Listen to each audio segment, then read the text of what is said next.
Feliz sábado. Feliz sábado. Eu vou ler um trecho da Bíblia aqui, que está em Lucas 14, 23, onde diz a palavra de Deus. Deixa eu ler aqui. E disse o Senhor ao servo: sai pelos caminhos e valados e força-os a entrar, para que a minha casa se encha. Irmãos, acho que já comentamos aqui que nós temos o hábito de dizer que há um mundo sedento, cheio de pessoas lá fora querendo conhecer a verdade. E já comentamos aqui também que isso na verdade é uma falta de verdade, porque não há uma multidão lá fora sedenta. Esse texto de Lucas, ele comprova isso. Deus diz assim: vai lá e convida-os para a ceia. E o que acontece? O servo volta e os convidados não querem vir. Aí o Senhor diz assim: vai lá e força-os a entrar. Como é que nós, a igreja, podemos forçar aqueles que não querem de fato aceitar o Evangelho? Como é que a gente vai fazer isso, irmão Cristiano? Mas a palavra de Deus fala para os servos irem lá e forçá-los a entrar. A palavra de Deus fala também que chegaria um tempo em que as pessoas andariam sedentas, cambaleando, procurando pela verdade. E nós aguardamos esse tempo chegar. Eu vou dizer para vocês, igreja, esse tempo já chegou. Não existe essa multidão lá fora sedenta pela verdade, mas os sinceros que buscam a verdade, eles estão cambaleando e não sabem aonde está a verdade. Eles não conseguem encontrar no meio dessa Babilônia mística. Eles não conseguem encontrar a verdade, porque, irmãos, tem tanta falácia em relação à religião aí fora, tanta mentira, tanta coisa errada, uma misturada de coisas que hoje se chama religião e que passa longe do que é religião, que nossa obrigação é caçar. Quando Deus fala assim para os seus servos: vá e empurre-os para dentro, eu diria que a nossa missão é caçar, como quem caça uma agulha no palheiro. Quem são os fiéis que querem conhecer a verdade para a gente conseguir expor a eles? Porque eles não estão encontrando a verdade com facilidade, aqueles que realmente querem.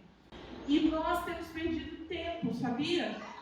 Eu, essa semana, quando estava analisando, vi que havia até passado despercebido. Em janeiro deste ano, o nosso presidente, ele sancionou uma lei que atualiza uma lei de 1989 em relação ao racismo.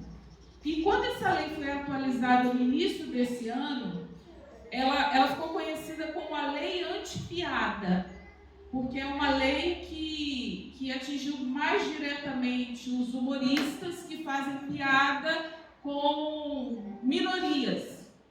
E algo havia passado despercebido por mim, eu creio que talvez pela maioria de nós.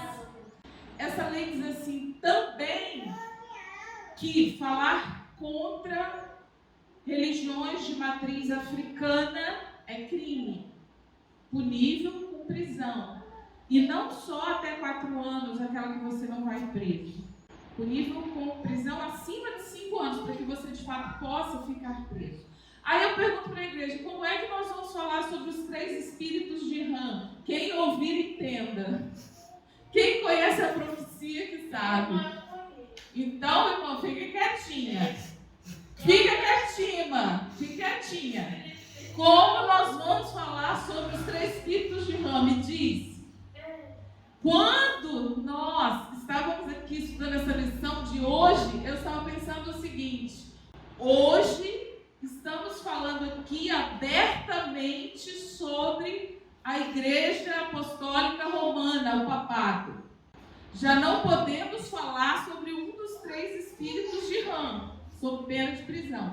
Daqui a muito pouco tempo não poderemos falar sobre o outro.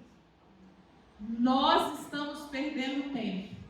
Porque nós, com a ideia hoje que a igreja tem que ter empatia, que a igreja tem que acolher, a igreja não pode falar sobre o pecado, a igreja não tem aproveitado a janela última que ela tem para advertir as pessoas da verdade presente, para advertir as pessoas do tempo que vivemos, para ensinar. Não aproveitamos o tempo que temos, irmãos. Não ensinamos aquilo que deveríamos ensinar, porque perdemos tempo falando assim, nós temos que ter empatia e não podemos falar a verdade. E agora vai chegando o tempo que de fato não poderemos falar a verdade, porque senão seremos presos. E aí? Quando é que nós vamos pegar as pessoas e empurrá-las para dentro, como Deus manda em Lucas 14, 23, que diz assim: vai lá então, meu servo, e empurra eles para o banquete. Já que eles não querem vir, empurra. Nós perdemos uma boa parte da janela, que nos permitia fazer isso com liberdade. Agora já não podemos tanto. E dentro, em muito breve, não poderemos nada. E aí? O que faremos? Só empatia? Salvaremos como? Só com empatia? Eu queria deixar esse alerta para a igreja de Deus. Amém.